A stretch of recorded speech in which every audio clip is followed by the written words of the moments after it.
আসসালামু আলাইকুম প্রিয় শ্রোতা মণ্ডলী, এখন সূরা কাউসার থেকে শিক্ষণীয় তাফসির পেশ করছেন নওগাঁ নওহাটা বাস স্ট্যান্ডে কেন্দ্রীয় জামে মসজিদের সম্মানিত ইমাম হাফেজ মাওলানা মোহাম্মদ মমিনুল ইসলাম। হাফেজ মাওলানা মোহাম্মদ মমিনুল ইসলাম, নিয়ামতপুরী, নওগাঁ। হুজুরের মোবাইল নাম্বার 0173313382। মাহফিলের জন্য হুজুরের সঙ্গে যোগাযোগ করতে পারেন মোবাইল 01737313382। আলহামদুলিল্লাহ।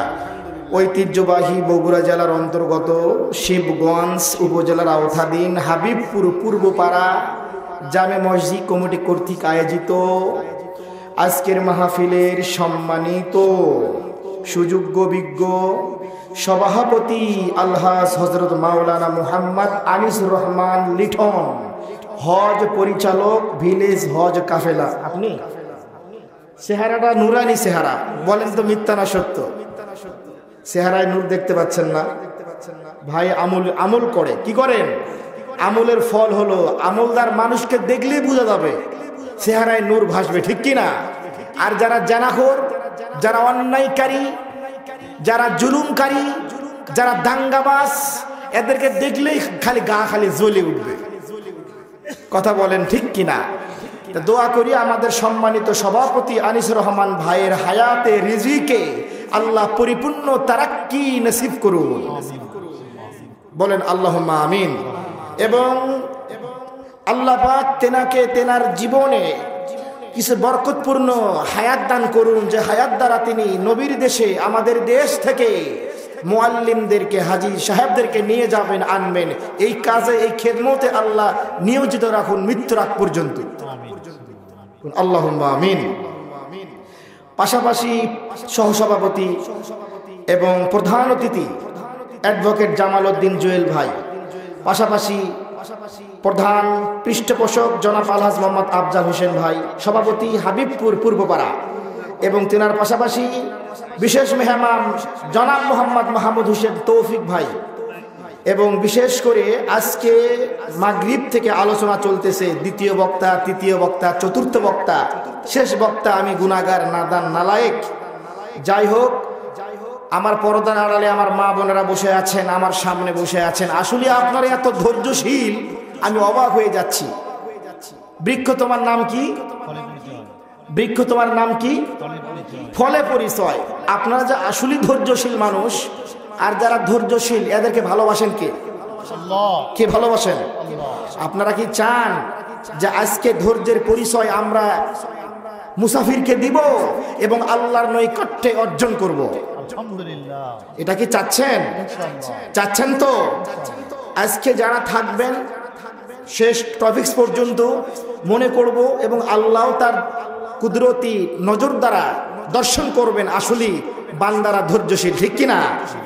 এই জন্য ইনশাআল্লাহুল আজিজ, এবং পাশাপাশি অবস্থান করছেন আমার সামনে আমার বাপ বয়সী বাবারা, যুবক ভাইয়েরা। সময় সংক্ষেপ, কি কথা বলি আমি? যাই হোক, আচ্ছা বলেন তো আমার সম্মানিত ভাইরা, এই দুনিয়া থেকে আমরা আজীবন কায়েম করে এসেছি, মৃত্যু হবে কিনা? হবে কিনা? মৃত্যু যখন হবে, কেউ ইমানের সহিত মরবে, কেউ বেঈমানের সহিত মরবে। কথা কি ঠিক না বেঠিক? আমি এটা কেমনে কথাটা বললাম? গত কয়েকদিন আগে আমার মাহফিল ছিল কুড়িগ্রাম নাগেশ্বরী। ওয়াজ করে আমি কুড়িগ্রাম শহরে ঢুকতেছি, একটা ব্রিজ আছে, ব্রিজটার নাম যেন কি, ধরলা ব্রিজ। কি নাম? ধরলা ব্রিজের কাছে দুই লোক চা খাচ্ছে, তার গল্প করতেছে, ঘুঘু মুন্সি, ঘুঘু মুন্সি, ঘুঘু মুন্সি। আমি কই, হ্যাঁ ব্যাপার কি? চা খাবে খা, ঘুঘু মুন্সির জিগির কে? হুজুর আপনি কি শুনছেন? বললাম কি? বলে পুরো বাংলাদেশটা তোলপাড় শুরু হয়ে গিয়েছিল আজ থেকে কয়েক বছর আগে। বললাম কেন? বলে এই লোকের নাম হলো ঘুঘু মুন্সি, এই লোক ইন্তেকাল করেছেন, ওনাকে দাফন করা হয়েছে ধরলা নদীর কিনারায়। কোথায়? কে যেন বলে যে পুকুর পাড়ের কিনারায়। পুকুর পাড়ের কিনারায়? কোথায়? ধরলা নদীর কিনারায়। দাফন করার পরে 22 বছর পর নদীর ভাঙ্গন ভাঙতে ভাঙতে ভাঙতে এক পর্যায়ে এই ঘুঘু মুন্সির কাপড়ের কাপড় সাদা না কালো, কে যেন কয় কালো কাপড় হয়, হ্যাঁ সাদা, বের হয়ে গেছে। শুনছেন আপনি? শুনছেন মোবাইলে দিছিল না? ও তাহলে ঠিক আছে, আমার এক জাতি ভাই পাইছি তো নাকি, মানে আমি এখন মানে একটু কথাটা বলতে সাহস পেলাম যে না আমার এই কথাটা নির্ভেজাল, ঠিক ঠিক কিনা। তো এখন সাদা কাপড় বের হয়ে গেছে, এখন লোকজন সবাই জড়ো হয়ে গেছে, হারে এই লাশ কার রে? একজন মারছে জোরে টান, আর টান মারা মাত্র বালি মাটি তো পুরো লাশ বের হয়ে আসছে। 22 বছর আগে যে লোকটা মারা গেছে, যার চেহারা আকার আকৃতি গঠন যেমন ছিল, কাপড়ের কাপড় সাদা যেমন ছিল তেমনই অক্ষত আছে। আলহামদুলিল্লাহ। কথা কি বুঝতে পেরেছে? আল্লাহর জান্নাতের মেহমান। এখন এই লোকেরা বলতেছে হুজুর এখানে তো শেষ নয়, আরো কিছু আছে। কি আছে বলেন?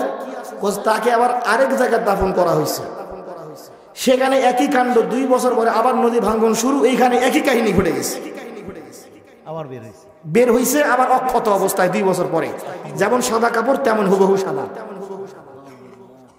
কথা কি বুঝতে পেরেছেন? যেমন সাদা চেহারা ঠিক। যারা দাফন করছে লাশ ধোয়াইছে এরা বলছে এই তো ঘুঘু মুন্সি রে। আমি এখন ভাই বলতেছি, ভাই এই লোকটা 22 বছর পরে তার লাশ বের হলো।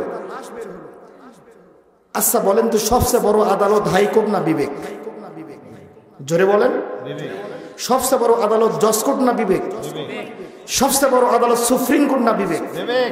তা আচ্ছা বলেন তো এই যে লোকটা 22 বছর পরে লাশটা বের হলো ভাই, হাবিবপুরের ভাইজান আমার, তা আচ্ছা বলেন তো এই লোকটা কি আল্লাহর কাছে প্রিয় না অপ্রিয়? তা প্রিয় কেন হলো? অবশ্যই কিছু গুণ আছে। কথা বলেন ঠিক। কি আছে? গুণ আছে। গুণ মানে হলো আমল। আমল ছাড়া কেউ আল্লাহর কাছে প্রিয় হতে পারবে না? পারবে? এই যে আপনারা গ্রামের নাম রাখছেন হাবিবপুর, আল্লাহ তার নবীকে কি বলে মাঝে মাঝে সম্বোধন করতেন? তাহলে নাম রাখছেন কি? কথা বলে হাবিবপুর নাম রাখছেন, অবশ্যই একটু কি আছে? কি আছে? মিল আছে। তো মিল যেহেতু আছে তাহলে অবশ্যই যেদিকে যাবে কথা সেই দিকে আলোচনা হবে ইনশাআল্লাহ। যাকগে, আমি এখন বললাম যে এই যে ঘুঘু মুন্সি 22 বছর পরে লাশ বের হলো যেমন তেমন, আবার 2 বছর পরে যেমন তেমন, তার আমল ছিল কি? বলে আমল ছিল মাত্র 3টা। কথা কয় না। বললাম কি 3টা আমল রে ভাই? বলেন শুনবেন অবশ্যই। কয়টা আমল? 3টা আমলের কারণে ঘুঘু মুন্সি আল্লাহর প্রিয় পাত্র হয়ে গেছেন। 3টা আমল করার কারণে রে বাজান আমার, হাবিবপুরের ভাইরা, হাবিবপুরের যুবক ভাইরা আমার, ভাইরা আমার, বন্ধুরা আমার, 3টা তার গুণ থাকার কারণে একজন মুরব্বী মানুষ, সে একজন কৃষক মানুষ ছিলেন, মুয়াজ্জিনের এক মসজিদের মুয়াজ্জিন ছিলেন। এই মসজিদের মুয়াজ্জিন থাকার কারণে একজন কৃষক মানুষের কাছে 3টা আমল ছিল। এই 3টা আমল কি? যে 3টা আমল কারণ সে আল্লাহর কাছে প্রিয় হয়ে গেল, আল্লাহর কাছে প্রিয় পাত্র হয়ে গেল।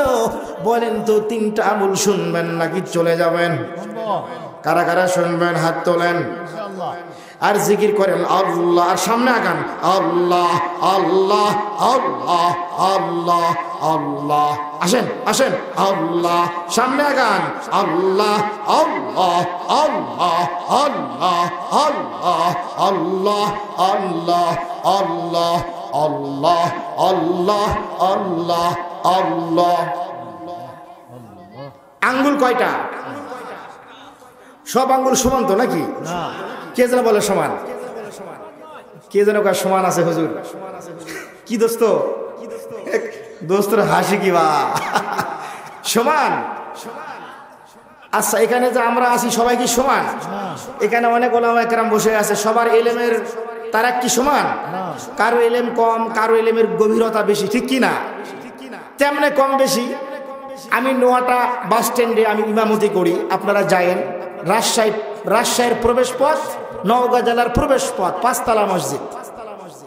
আমি গুনাহগারকে আল্লাহ সেখানে রাখছে। তা আমি মাহফিল করতে যাচ্ছি নওগাঁ রাজশাহী পোবাতে। তা আমি যে বাসে বসে আছি, বাসের সিটে এক ভদ্রলোক, মুখের দাড়ি নাই, দাড়ি আছে না নাই? তা আমাকে বলতেছে, হুজুর আপনার পরিচয়। আমি আমার পরিচয় দিলাম। বলে আপনার পড়াশোনা কি? বললাম আমি দাওরা হাদিস কওমির ছাত্র ভাই, আমি বগুড়া পড়াশোনা করছি। আমার ওস্তাদ 1 নাম্বার হুজুরের কাছে বুখারী পড়ছি। বলে হেফজ করছেন? বললাম হ্যাঁ। বলে ঠিক আছে, আপনাকে আমি কয়েকটা প্রশ্ন করবো, একটু উত্তর দেন তো। বললাম বলেন। বলে দিনে কয় ওয়াক্ত নামাজ ফরজ? বললাম 5 ওয়াক্ত। বলে আচ্ছা বলেন তো, এমন কি কোন 2 রাকাত নামাজ আছে যে 2 রাকাত নামাজের মধ্যে আল্লাহ রাব্বুল আলামিন 18টা সিজদা ম্যাচিং করে দিয়েছেন? ওই নামাজ পড়তে হলে বাধ্যতামূলক 18টা সিজদা দিতে হবে। কয়টা? 18টা। কথা বলে না। 18টা। একটা কথা বলে ভাই, একটু উত্তর দিবেন। উত্তর দেন। কয়টা? জলপা পারি। 18টা। তা আমি এখন আমার রাগ সহ্য হলো না, কি উল্টাপাল্টা কথা কয়। তা আমি আমার এক হুজুরকে ফোন দিলাম, উনি শাইখুল হাদিস সাহেব। বললাম হুজুর বলেন তো, কি যে 2 রাকাত নামাজ 18টা সিজদার কথা বলতেছে এই ভদ্রলোক? বলো ও যা কইছে ওটাই রাইট, ওটাই ঠিক। তুমি পড়ো নাই, তুমি শোনো নাই, তুমি জানো নাই। আমি আস্তে করে চমকে উঠলাম, এই কয় কি? হাতের 5টা আঙ্গুল সমান, সবার এলেমের গভীরতা সমান, কথা বলেন না কেন? তো ওনাকে বললাম না, বলেন কি? তো উনি আমাকে উত্তরটা দিলেন। যখন উত্তরটা দিলেন তখন আমি আস্তে করে মাথা হাত দিয়ে বললাম ওইটাই তো ঠিক।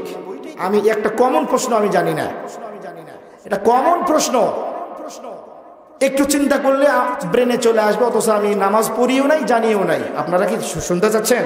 অবশ্যই জানবেন তো ইনশাল্লাহ? থাকবেন তো? অবশ্যই বলবো।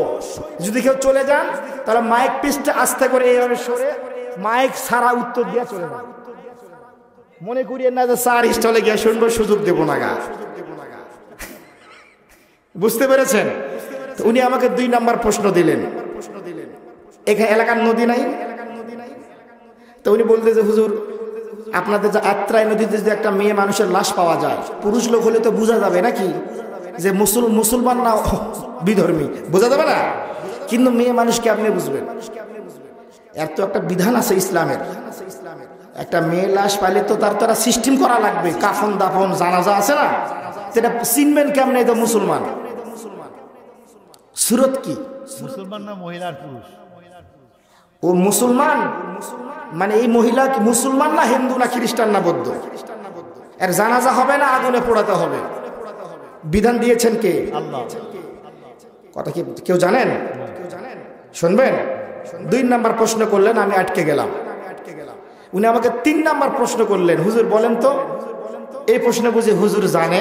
হুজুর আপনি বলিয়েন না যেন, যে কোন নামাজ অর্থ মতে বললে গুনাহ হবে?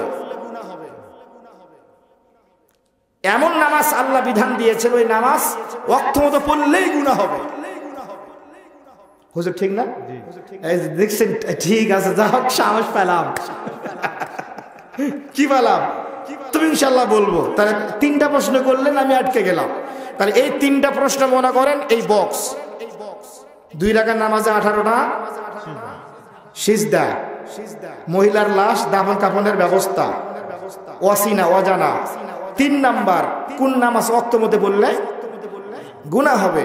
আর ওই যে ঘুঘু মুন্সি, কোন 3টা আমল থাকার কারণে 22 বছর পর যেমন লাশ তেমনই আছে। শুনবেন? শুনবেন? যদি আপনারা শোনেন, আমার একটা দাবি মানতে হবে আপনাদেরকে। এটা দাবি মানবেন? ইনশাআল্লাহ। কোনো টাকা চাওবো না, বলবো না আমাকে টাকা দেন, এই মাহফিলের পক্ষ থেকেও টাকা চাওবো না।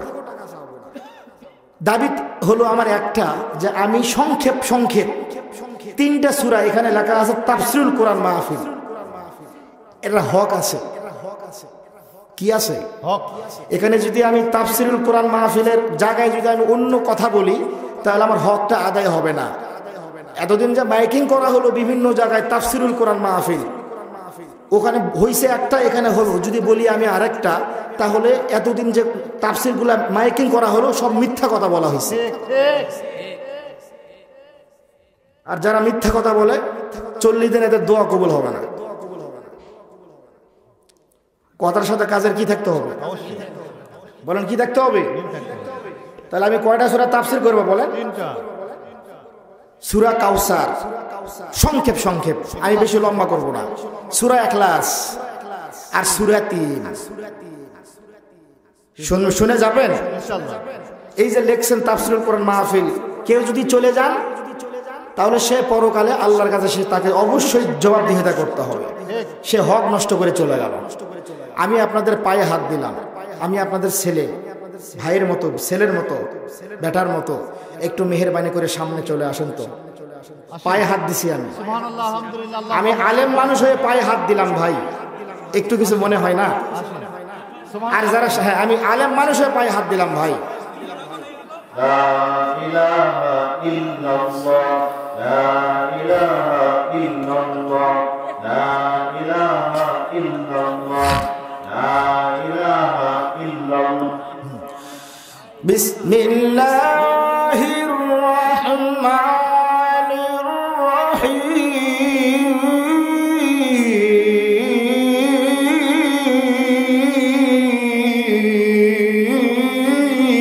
الله أكبر جل الله أكبر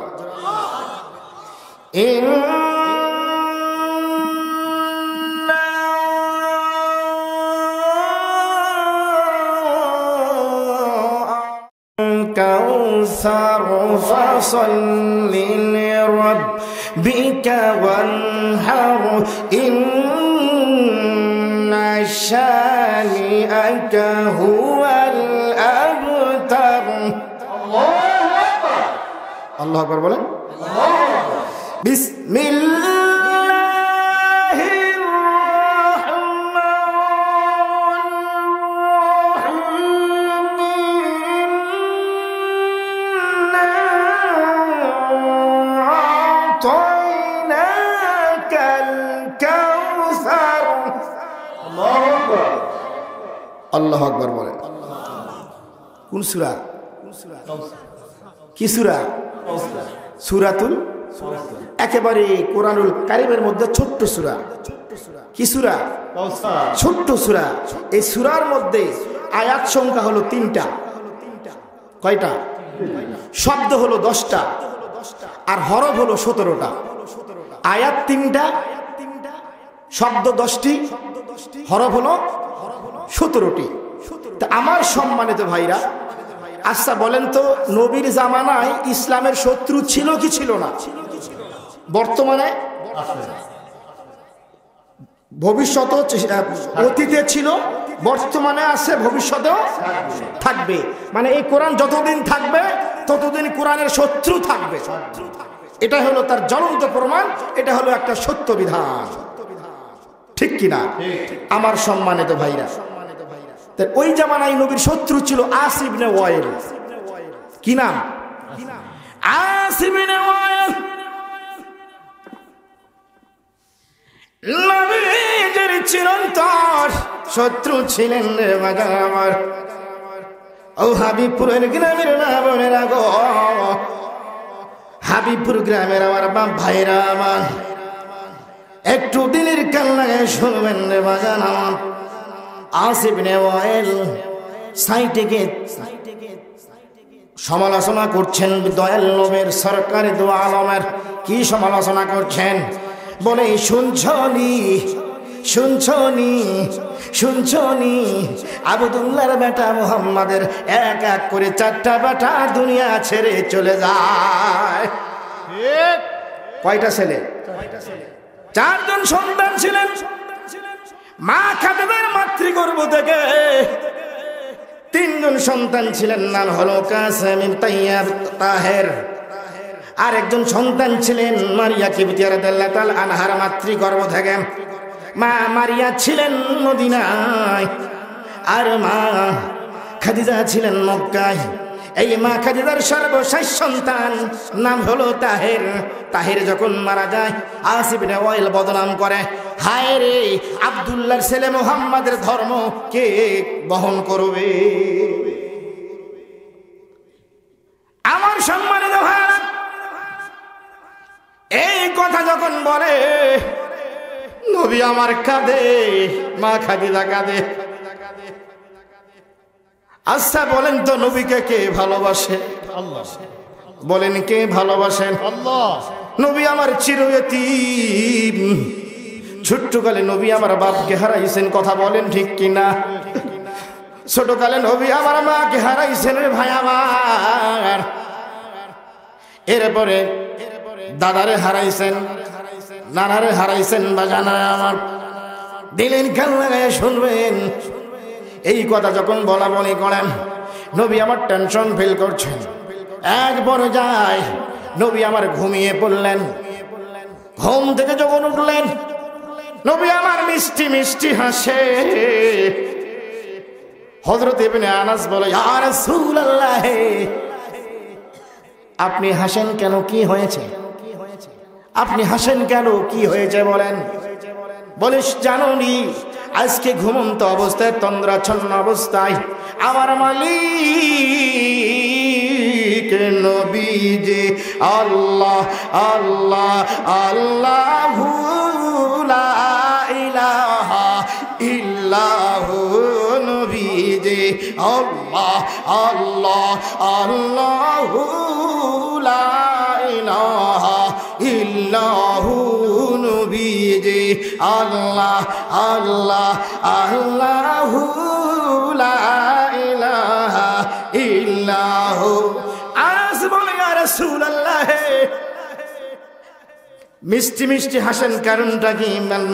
দয়াল নবী বলেন, আনাস রে, আমি যে হাসতেছি তার একটা কারণ আছে।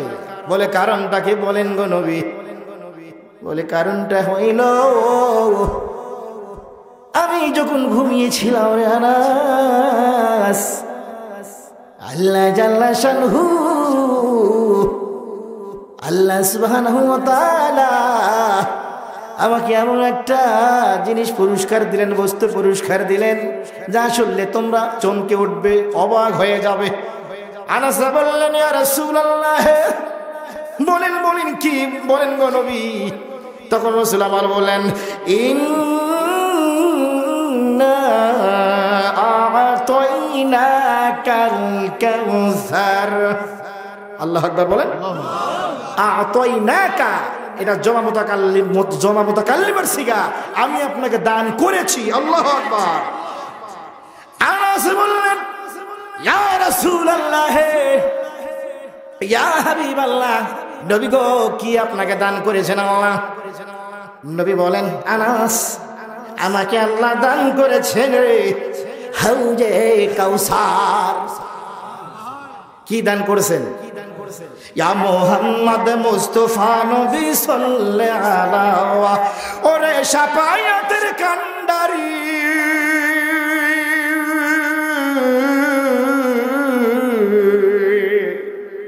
আল্লাহু আকবার। ওরে শাফায়াতের কান্ডারি নবী কামলিওয়ালা, ইয়া মুহাম্মদ, ইয়া মুহাম্মদ মুস্তাফা নবী সাল্লাল্লাহু আলাইহি। আল্লাহু আকবার। আনাস বললেন, ইয়া রাসূলুল্লাহ, হাউজে কাউসার কি? নবী বললেন, আনাস শোনো শোনো, হাউজে কাউসার হইল একটা পানি, এই পানিটা হলো দুধের চেয়ে সাদা। আল্লাহু আকবার। এবং শুধু কি তাই, মধুর চেয়ে মিষ্টি আনাস, এবং এর ঘ্রাণ হবে মিশকু আম্বরের চাইতে বেশি রে আনাস। সুবহানাল্লাহ। শুধু কি তাই নয়, এই পানি একবার যারা খাবে হাসরের ময়দানে, এক বছর নাই, 2 বছর নাই, 50,000 বছর তাকে আর কোনদিন তৃষ্ণা লাগবে না। আল্লাহু আকবার বলেন। আল্লাহু আকবার। আচ্ছা বলেন তো, এই যে তাহের সন্তানটা মারা গেল আমার নবীর, তিনি কার মাতৃগর্ভের সন্তান ছিলেন? মারিয়া কিবতিয়া না খাদিজা? বলেন খাদিজা। আল্লাহ রসুলের 13 জন বিবি ছিলেন। কতজন? এখন একটা প্রশ্ন করতে পারেন, হুজুর নবী এতগুলো বিয়ে কেন করলেন, কেন করেছিলেন? এর উত্তর হইল, আল্লাহ নবী মা আয়েশাকে যখন বিয়ে করেছিলেন, মা আয়েশার বয়স ছিল তখন 7 বছর, আর নবীর বয়স ছিল তখন 54 বছর। এর মানে আমার নবী শিক্ষা দিয়ে গেছে, ও আমার উম্মতেরা রে, যদি কোনো ছেলের বয়স বেশি হয়, মেয়ের বয়স কম হয়, আমার নবী জানতেন এই বাংলাদেশ নামে একটা দেশ আসবে, আর ওই দেশে নিয়ম চালু হবে 18 বছর না হলে মেয়েদেরকে বিয়ে দিও না। এই নবী আমার আগেই সংকেত দিয়ে গেছে, যদি মেয়ে সাবালিকা হয়ে যায় তাহলে তোমরা বিয়া দিতে পারবা। কথা বলেন ঠিক কিনা? এরপরে মা খাদিজার বয়স 40, তখন আমার রসুলের বয়স ছিলেন কত? 25। তাহলে স্ত্রীর চাইতে, স্বামীর চাইতে স্ত্রীর বয়স কম না বেশি?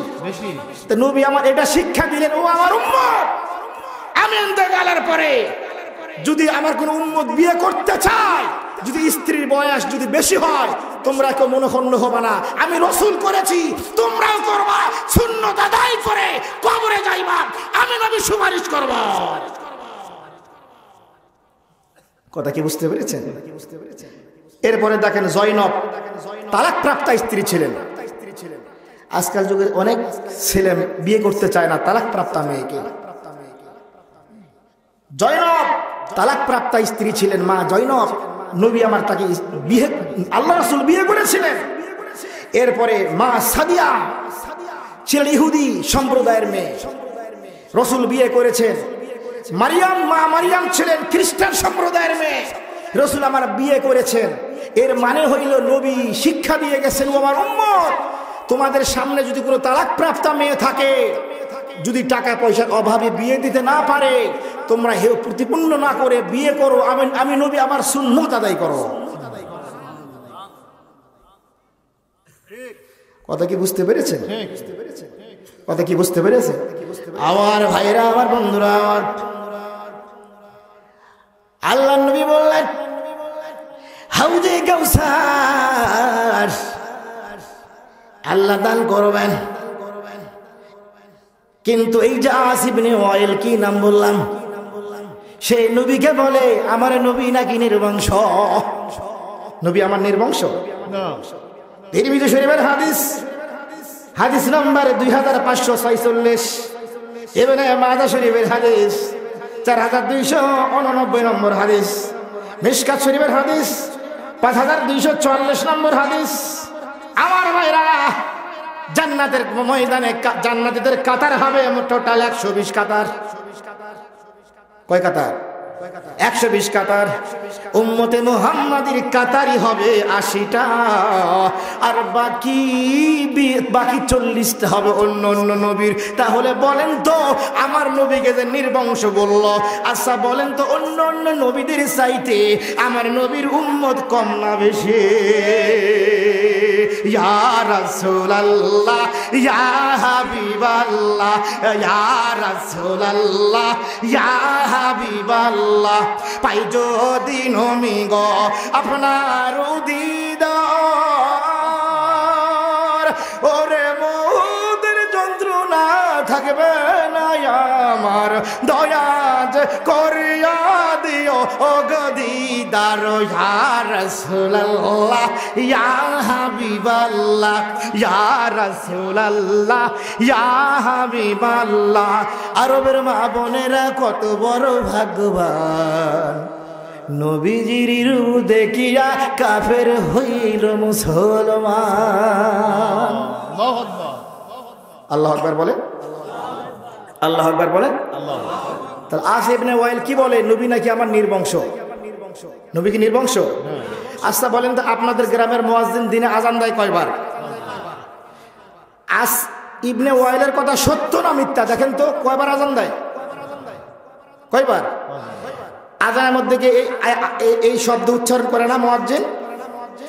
আশহাদু আন্না মুহাম্মাদুর রাসূলুল্লাহ।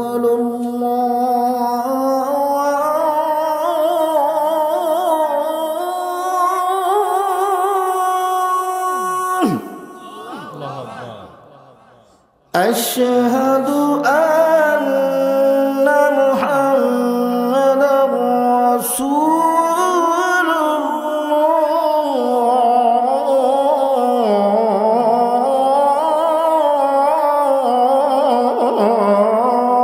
আল্লাহু আকবার। কার নাম? কার নাম? যতদিন পশ্চিমে সূর্য না উঠবে ততদিন আজানে আমার নবীর নাম থাকবে। পশ্চিমে সূর্য ওঠা মাত্র সকল তওবাকারীদের তওবা বন্ধ, আজান হবে কি বন্ধ। যেদিন পশ্চিমে সূর্য উঠবে ততদিন আমার নবীর আজানে নাম নামের ধ্বনি উচ্চারণ হবে।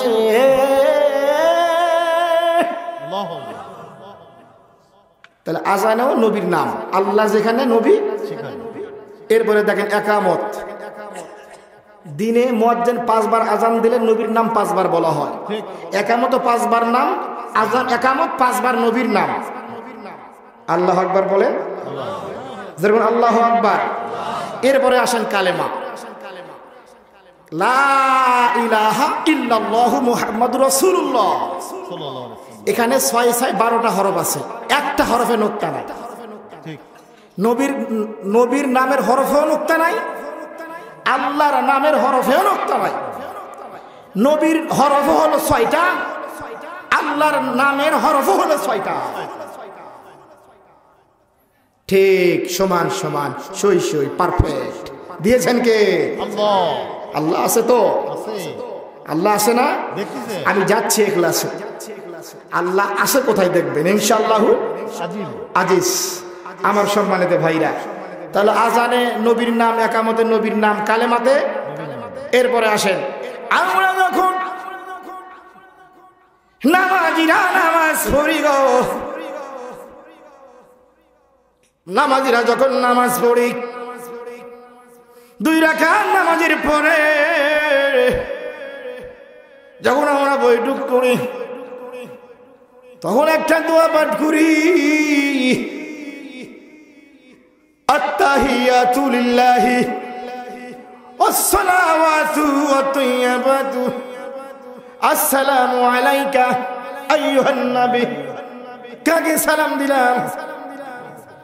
আসিফ ইবনে ওয়াইল বলে নবী নাকি নির্বংশ, নির্বংশ নির্বংশ নয়। নবীর যত উম্মত আছে যারা নামাজি, সকল নামাজিরা 2 রাকাত নামাজ বৈঠক করে নবীকে সালাম দেন। এই সালাম দেওয়ার প্রমাণ হইল আমার নবীর নাম কোটি কোটি, আমার নবীকে তার উম্মতেরা কোটি কোটি বার সালাম জানায় প্রতিদিন। আল্লাহু আকবার। এরপরে আসেন, যখন 4 রাকাত নামাজ শেষ হয়, কয় রাকাত? দরুদ ইব্রাহিম, আল্লাহুম্মা সাল্লি আলা মুহাম্মাদ ওয়া আলা আলি মুহাম্মাদ কামা সাল্লাইতা। এখানে দরুদ পাঠ করা হয়। তাহলে নবীর যত কোটি কোটি উম্মত আছে প্রতিদিন আমার দয়াল নবীকে কোটি কোটি বার আমার নবীর উপরে দরুদ পাঠ করা হয়। আরো শের মেহমান করেছেন তোমাকে, কত শান কত মান দিয়েছেন তোমাকে। আল্লাহু আকবার। আল্লাহু আকবার বলেন, বলুন আল্লাহু আকবার, কোন আল্লাহু আকবার। তাহলে আসিফ ইবনে ওয়াইল বলল নির্বংশ, আল্লাহ বলে ওয়ারাফা'না লাকা যিকরাক। হে নবী, আমি আপনার নাম খ্যাতি করে কিয়ামত পর্যন্ত রাখবো, আপনাকে সেলিব্রিটি করব, ভাইরাল করব, ফেমাস করব। আপনার নাম কিয়ামত পর্যন্ত নিবে, ওদের নাম কেউ নিবে না। কথা বলেন ঠিক কিনা? যারা নবীর শত্রু তারা আমাদের শত্রু। এই যে 2013 সালে হেফাজত ইসলাম যখন 13টা দাবি নিয়ে যখন সরকার মহোদয়ের কাছে যায় ঢাকাতে শাপলা চত্বরে, 13 সালের 13টা দাবি ছিল। 1 নম্বর দাবি ছিল, ও হাসিনা যা করো করো, আমার নবীর ইজ্জতে হামলা করবে না। কথা বলেন ঠিক কিনা? কয়টা দাবি ছিল? প্রথম নাম্বার কি দাবি ছিল? আমার নবীর ইজ্জত নিয়ে কোনো খেলা খেলতে দেওয়া, কথা বলেন যাবে? নবী আমার জানের জান, ঠিক কিনা? নবী আমার সব কিছু, কথা বলেন ঠিক কিনা? আল্লাহ যেখানে, আল্লাহর নাম যেখানে, নবীর নাম সেখানে। দেখেন কেমনে সেখানে আমার ভাইরা, কোরআনুল কারীমের মধ্যে আল্লাহ যত নবীর নাম ধরে ডেকেছেন সকল নবীর নাম উল্লেখ করেছেন। যেমন ইয়া আদম, ইয়া নূহ, ইয়া মূসা, ইয়া দাউদ, ইয়া ঈসা, ইয়া ইয়াহইয়া, আল্লাহু আকবার। কিন্তু আমার নবীর নাম ইয়া আইয়ুহার রাসূল, ইয়া আইয়ুহান নবী, ইয়া আইয়ুহাল মুজাম্মিল, ইয়া আইয়ুহাল মুদাথথির, ইয়াসিন। আল্লাহু আকবার। এর মানে কি নবী নির্বংশ? তাহলে আস ইবনে ওয়াইলের কথা ভুল না সঠিক? ভুল।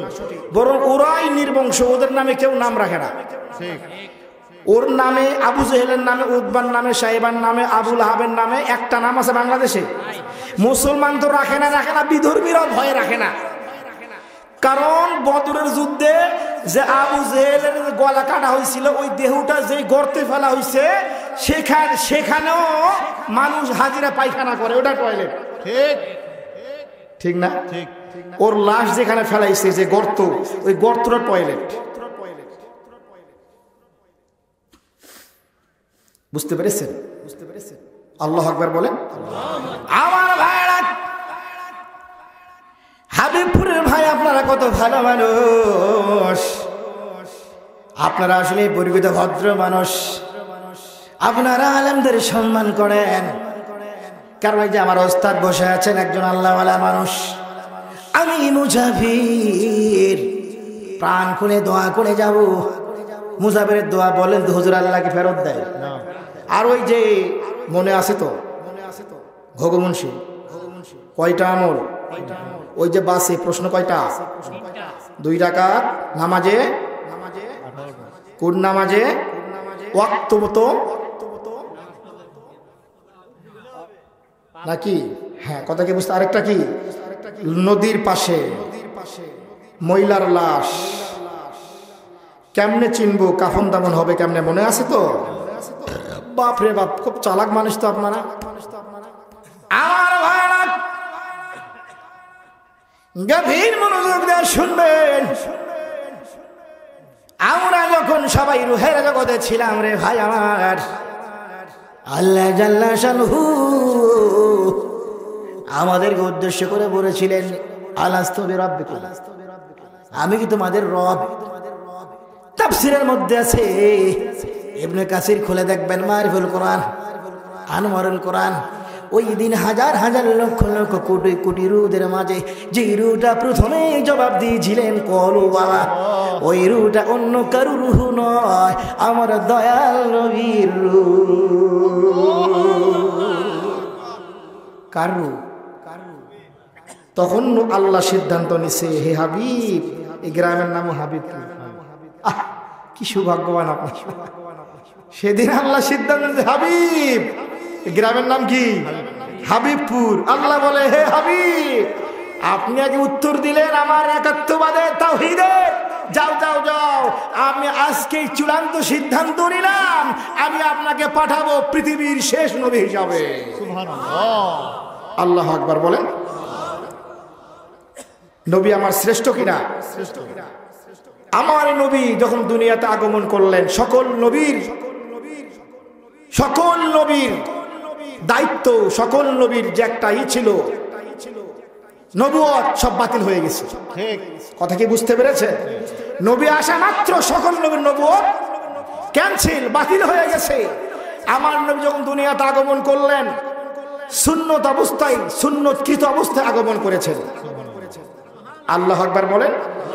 আমার নবী আল্লাহ এমন মান সম্মান দান করেছেন, ইজ্জত সম্মান দিয়েছেন, এত শান মান দিয়েছেন।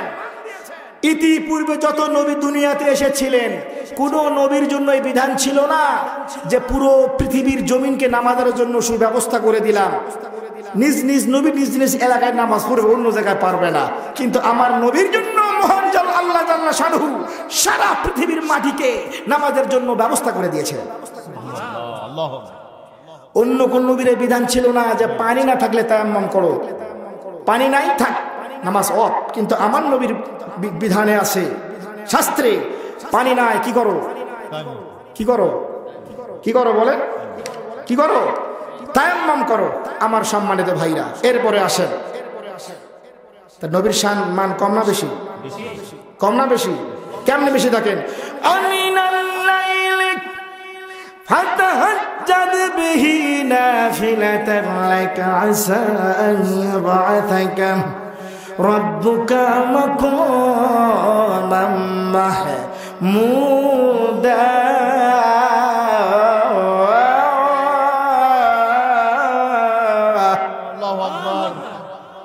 আল্লাহু আকবার বলেন।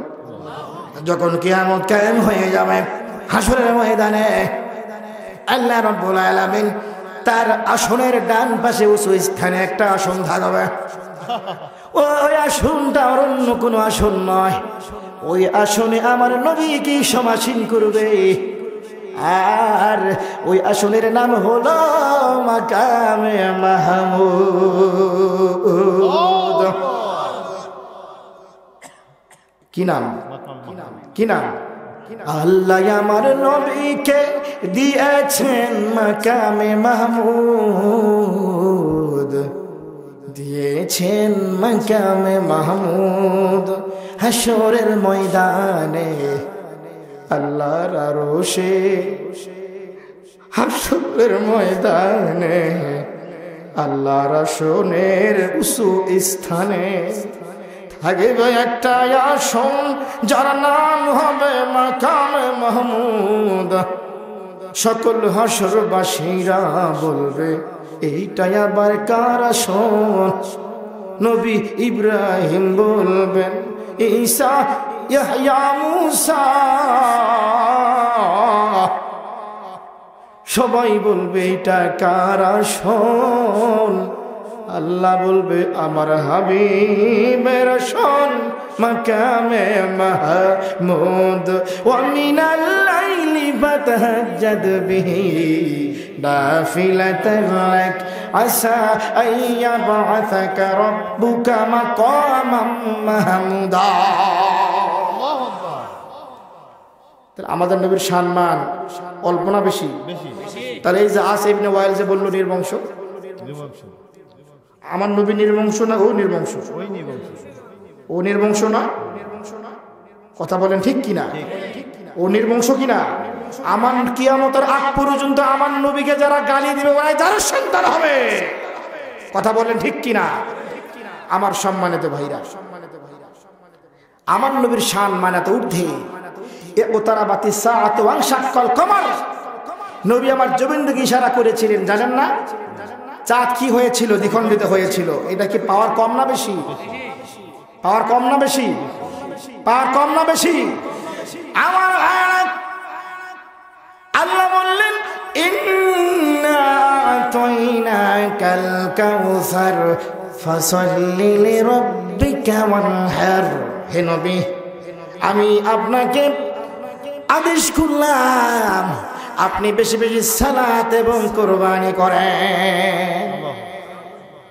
বেশি বেশি কি করতে হবে? সালাত আদায় করতে হবে। 5 ওয়াক্ত নামাজ পড়বেন। আপনার সকল কাজের জিম্মাদার নেবেন কে? আপনি 5 ওয়াক্ত নামাজ পড়বেন, আপনার সব রিজিকের ব্যবস্থা করবেন কে? 5 ওয়াক্ত নামাজের আগে ওযু করবেন, যত সগীরা গুনাহ সমস্ত গুনাহগুলি ওযুর পানি দ্বারা ঝরে দিবেন কে? যদি নামাজ না পড়েন, ওযু না করেন, পাপ পাপই থাকলো, পাপ আরো বাড়বে। কথা বলেন ঠিক কিনা? কথা বলেন। এই জন্য যার যতটুকু সাধ্য আছে আল্লাহর নবীর জন্য কুরবান করতে হবে, ঠিক কিনা? কুরবান কি? আমাদের এই বাংলাদেশে, আমাদের এলাকাতে, নওগাঁ জেলা হোক আর বগুড়াতে হোক আর শিবগঞ্জে হোক আর যেখানে হোক, যদি কোনো নবীর শত্রু নবীকে নিয়ে কটূক্তি করে, নবীকে নিয়ে ব্যঙ্গ করে, কারণ আমরা ভারতের লোক না, আমরা হলাম বাংলাদেশি, আমরা বাংলাদেশের নাগরিক। এই দেশ আমাদের বাপদাদার দেশ। কথা বলেন ঠিক কিনা? এই দেশে যদি নবীকে নিয়ে গালি দেওয়া হয়, কটূক্তি ব্যঙ্গ করা হয়, কোনো কথা নাই, ডাইরেক্ট অ্যাকশন হবে। কথা বলেন ঠিক কিনা আমার ভাইরা? আমার ভাইরা কালের আগে যে বছর ইন্তেকাল করেন তার আগের বছর হজে গিয়েছিলেন, 100 উট কুরবানি করেছিলেন। কত উট? 100 উট। তাহলে কুরবানি করবেন? ইন্না সালাতি ওয়া নুসুকি ওয়া মাহইয়ায়া ওয়া মামাতি লিল্লাহি রাব্বিল আলামিন।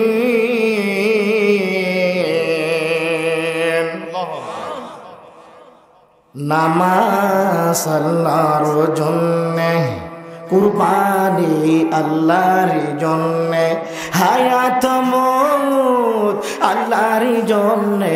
পড়ো পড়ো নামাজ, করো করো কুরবানি। আল্লাহু আকবার। ইন্না আ'তাইনাকাল কাউসার, হে নবী আমি আপনাকে দান করলাম হাউজে কাউসার। এই কাউসার তারাই খাবে, তারাই পান করবে হাসরের ময়দানে যারা ঠিকঠাক মতো ফাসাল্লি লিরাব্বিকা ওয়ানহার, যারা ঠিকঠাক মতো নামাজ পড়বে এবং কোরবানি দিবে। এই পানি সবার কপালে জুটবে না। জুটবে কারা? পাবে কারা? যারা ঠিকঠাক মতো যারা নামাজ পড়বে এবং যারা কি দিবে? কুরবানি দিবে। ইন্না শানি আকা হুয়াল আবতার, হে নবী আসলে আপনি নির্বংশ নয়, তারাই হলো নির্বংশ। জিকির করেন লা ইলাহা লা ইলাহা, জোরে লা ইলাহা ইল্লাল্লাহ, লা ইলাহা জোরে লা ইলাহা ইল্লাল্লাহ। আল্লাহ আল্লাহ আল্লাহ আল্লাহ আল্লাহ আল্লাহ আল্লাহ আল্লাহ। ভোগ মুন্সি কে? মুন্সি বলতেছে, ওই লোকেরা বলতে 3টা আমল ছিল। 1 নাম্বার আমল ছিল সব সময় তার 2টা ঠোঁট খাড়ে আল্লাহ পাকের জিকিরে নড়ত। সুবহানাল্লাহ। কৃষক মানুষ, মুয়াজ্জিন মানুষ, মসজিদে কি দিত? কি দিত? আজান দিত। এলাকায় আজান হয় না? যারা বুড়ো মানুষ তিনাদের আজানের ঢেউ হলো একটু ব্যতিক্রম, ঠিক কিনা বলবো? আল্লাহু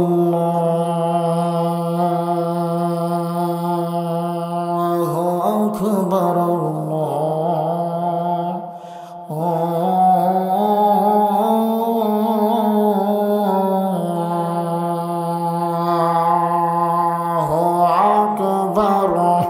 ঠিক। এটা হলো বুড়ো মানুষের আজান। হাইয়া আলাস সালাহ,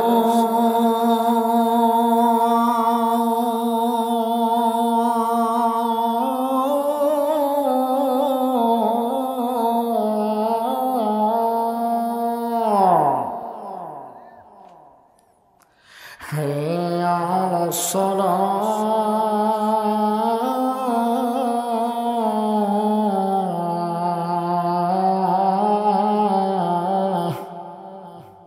ভাই আমার হাসতেছে, তারপর করে হাসতেছে। কি বাস্তবতার সঙ্গে মিল হচ্ছে তো। কথা কি বুঝতে পারবেন? কথা কি বোঝেন নাই? তাহলে ঘুঘু মুন্সি আমল ছিল কয়টা? 1টা আমল কি ছিল? হ্যাঁ, আরো কয়টা আমল আছে? 2টা আমল বাকি আছে। আর ওই যে রাস্তায় মনে আছে তো, কোন 2 রাকাত নামাজের সিজদা কয়টা? 18টা। কোন নামাজ ওয়াক্ত মতো বললে গুনাহ হয়। এবং ওই যে মহিলার লাশ নদীতে পাওয়া গেলে কাফন দাফন করবেন কেমনে নাকি?